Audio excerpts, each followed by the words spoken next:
அஸ்ஸலாமு அலைக்கும் வரஹ்மத்துல்லாஹி வபரக்காத்துஹு. அழகிய நடைமுறையை உருவாக்குதல்.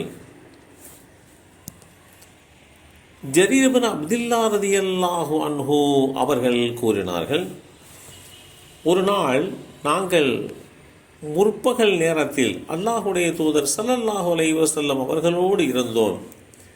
அப்போது செருப்பணியாத அரை நிர்வாணிகளான வட்டமாய் கிழிந்த கம்பளி ஆடை அணிந்த ஒரு கூட்டத்தார் அல்லாஹுடைய தூதர் ஸல்லல்லாஹு அலைஹி வஸல்லம் அவர்களிடம் வந்தார்கள். அவர்களில் பெரும்பாலானோர் முழர் கூட்டத்தை சேர்ந்தவர்களாக இருந்தனர். அவர்களில் அனைவருமே முழர் கூட்டத்தை சார்ந்தவர்களாகத்தான் இருந்தார்கள்.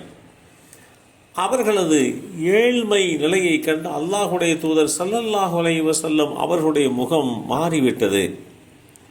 உடனே அல்லாஹுடைய தூதர் ஸல்லல்லாஹு அலைஹி வஸல்லம் அவர்கள் ஒருவித தவிப்பு நிலையோடு வீட்டிற்குள் சென்றுவிட்டு வெளியே வந்து பிலால் ரலியல்லாஹு அன்ஹு அவர்களிடம், பிலால் அவர்களே, தொழுகைக்கு உண்டான அறிவிப்பு செய்து நீங்கள் இக்காமத்தும் தொழுகையை நிலைநாட்டுகின்ற வாசகத்தையும் சொல்லுங்கள் என்று கூறினார்கள்.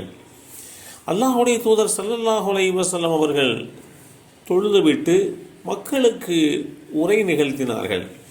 அப்போது மக்களே, உங்களை ஒரே ஆன்மாவிலே இருந்து படைத்த உங்களுடைய இரட்சகனை பயந்து கொள்ளுங்கள் என்னும் அல் குர்ஆன் அத்தியாயம் 4 சூரத்து நிசா வசனம் 1 முழுமையாக ஓதி காட்டினார்கள்.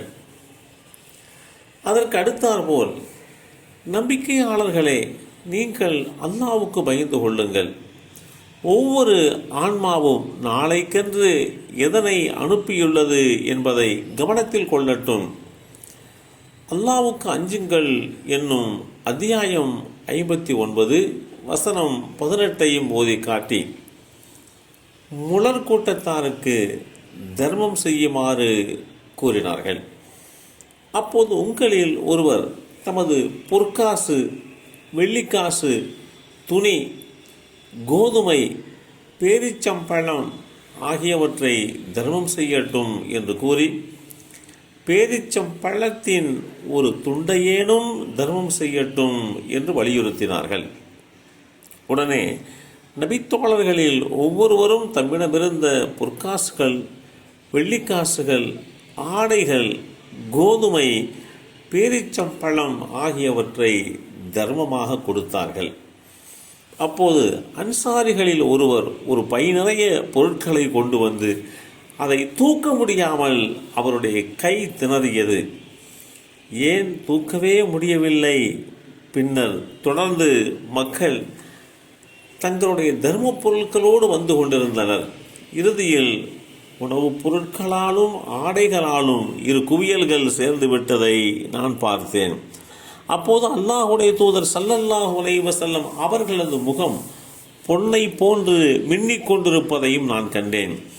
அல்லாஹுடைய தூதர் ஸல்லல்லாஹு அலைஹி வஸல்லம் அவர்கள், யார் இஸ்லாத்தில் ஓர் அழகிய நடைமுறையை உருவாக்குவாரோ அவருக்கு அதற்குரிய நன்மையும் அவருக்கு பின் அதன்படி செயல்படுவர்களுடைய நன்மையும் உண்டு. அதற்காக அவர்களது நன்மையில் எதுவும் குறைந்து விடாது.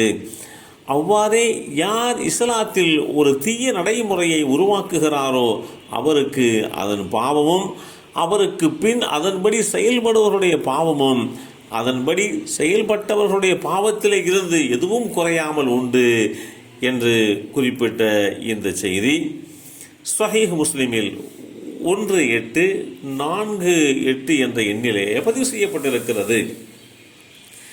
சிரமத்திற்கு உள்ளானவர்கள், வறுமை கோட்டுக்கு கீழே உள்ளவர்கள், உண்ணுவதற்கும் குடிப்பதற்கும் உடுத்துவதற்கும் ஏதுமில்லாத நிலையிலே அல்லாஹுடைய தூதர் ஸல்லல்லாஹு அலைஹி வஸல்லம் அவர்களை வந்து சந்தித்தால் அவர்களுடைய தேவையை நிறைவு செய்கின்ற வகையிலே, மன நிறைவை தருகின்ற வகையிலே அல்லாஹுடைய தூதர் ஸல்லல்லாஹு அலைஹி வஸல்லம் அவர்கள் இப்படி அழகிய ஒரு முன்மாதிரியை உருவாக்கி தந்தார்கள் என்பதை இந்த செய்தி நமக்கு தெளிவுபடுத்தி காட்டுகிறது.